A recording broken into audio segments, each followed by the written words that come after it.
know what I want, a general plan. It doesn't have to be detailed, and I have to have a burning desire to succeed. Like if you're a golfer and you want to be a good golfer and you want to be a better golfer, well, you're going to have to really have the desire to be a better golfer, and then you got to put together a plan. And you have to practice. You're going to have to do it. But if you stick with it, you will.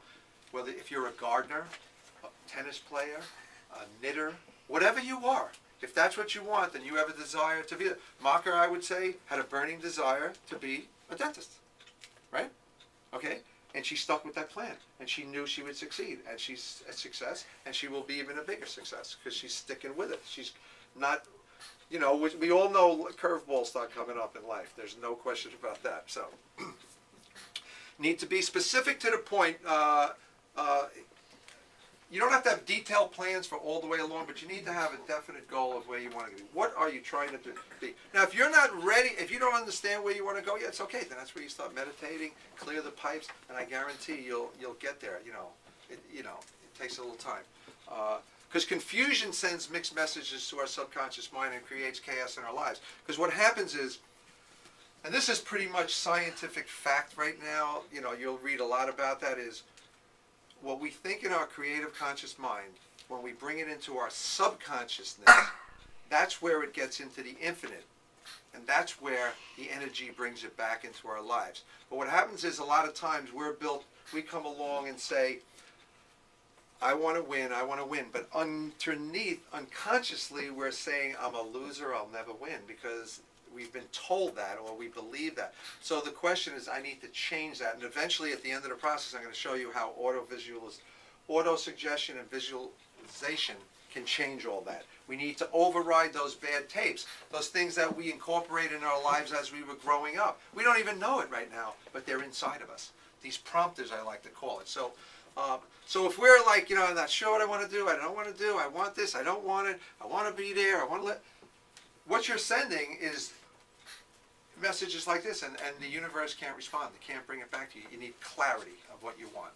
So, complete details, again, are not necessary at this point, just a definite purpose or where you want to be. I'm going to tell you right now, I pretty much had laid out after I sold my company that I stayed in the business, I wanted to then start building an office in Oceanside, in Long Beach, combine them all together to be a full power. I didn't know how that was all going to happen. Okay, that was 4 years ago.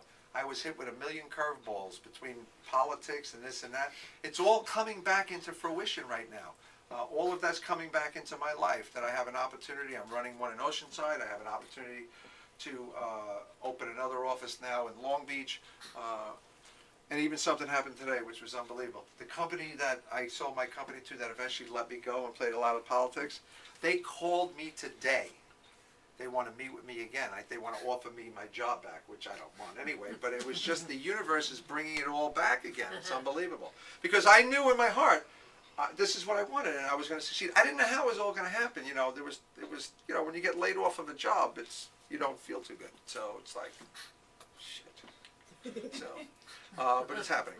You get exactly and only what you ask for. So that's why you need to think big, but be realistic. A lot of people say, law of attraction, okay, I want $1 million and I expect to get it. It doesn't work that way. Okay, you need to have some realistic plan. But yes? Dan, could you say a sentence on what the law of attraction means? I never can get it really straight in my head, and I know it's a complex thing, but... For me, which I'm going to even come up on a thing here, the law of attraction really is the law of choosing the proper thoughts inside you. So when you think the proper thoughts, you are going to be sending into the universe what you want. Okay? Yeah. And the universe, how all this works, I don't know. I'm not one of those guys who know all the metaphysics about the energy and all. I don't understand all that. I just know it works.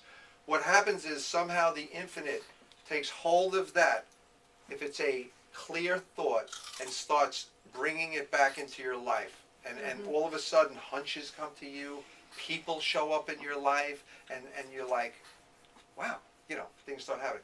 So the law of attraction is just a fancy made-up word about, I need to be clear on what I want, and I need to meditate on that, and I need to believe in it, because we didn't even get into the faith and emotion part of it right now. Yeah. and send it out. And I need to be consistent. The problem sometimes is we are in a society of instant gratification. Yeah. You know, I want this, 3 weeks it don't happen, this doesn't work. It could take years. It could take years. Now, of course, you need to enjoy the journey as you're going along in life every day also. So, you know, life is a journey, you know, it's not a destination. You know, sometimes we get it, and then we're like, this is all it is. You know? So you got to enjoy the process along the way. So I would just say the law of attraction is just a name for utilizing the proper thought pattern that you have with clarity, faith, and emotion, and constantly dwelling on it, reaffirming it, and knowing and believing that that is going to start manifesting in my life. And the finite is involved in that. The infinite. Yeah. Oh, absolutely. Well, I'm a firm believer is this, okay, and you can call me a heretic or whatever you want, that every one of us is part of God. God is within you. We're all part of God. We are not God, but we are of God. And God only wants good things for himself.